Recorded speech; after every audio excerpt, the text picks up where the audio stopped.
Alright, here's a quick update. So what is new? I've gone ahead and started the mounting of the radiator and the cooling system. I went with Breeze and got the fan shroud. That went on pretty easy. It has this hinge that connects to the radiator. I guess to take some stress off the radiator, and then you can kind of move it. The problem is I didn't actually line my holes up quite right. I had a friend helping, and I was trying to do it too fast. And by rushing, I didn't line up the radiator quite right, and I think it has to be at 52 degrees.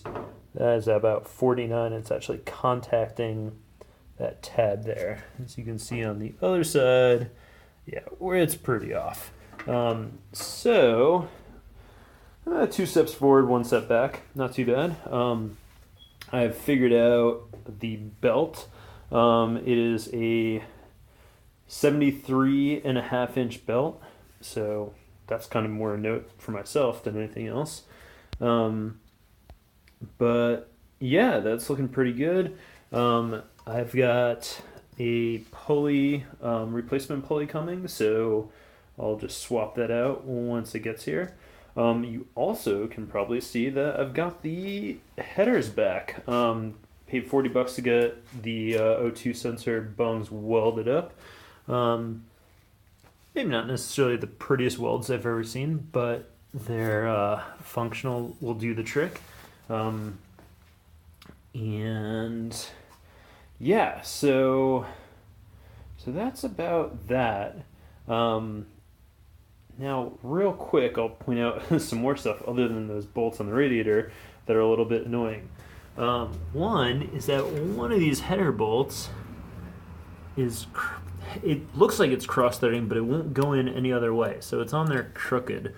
It's contacting the other side, and that's super annoying. I don't exactly know what I need to do with that. Maybe tap a new hole? Not entirely sure. Not the biggest deal in the world. Coming back around, here's where stuff gets stupid. So when I marked the hole, I was standing above it like this, and I tried to split the difference, and I didn't take into account the slant of the pipe. I don't know. So anyways, the O2 sensor clears, but just barely. And I mean, just barely. That is not a lot of a gap. Now, depending on which way the motor, the engine will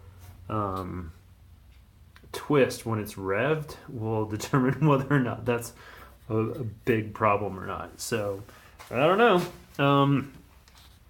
That might have to get redone, which is super annoying. Though, the flip side of that is that it's only $40 to have it welded up, so it's not the end of the world. If I have to come back in, I have to plug that hole. That's so stupid, though. Okay, now for the next piece. There's gas in the tank now. That's kind of cool. But for the next piece, I've had this ongoing issue with the clutch. I shortened the push rod on the slave cylinder twice. The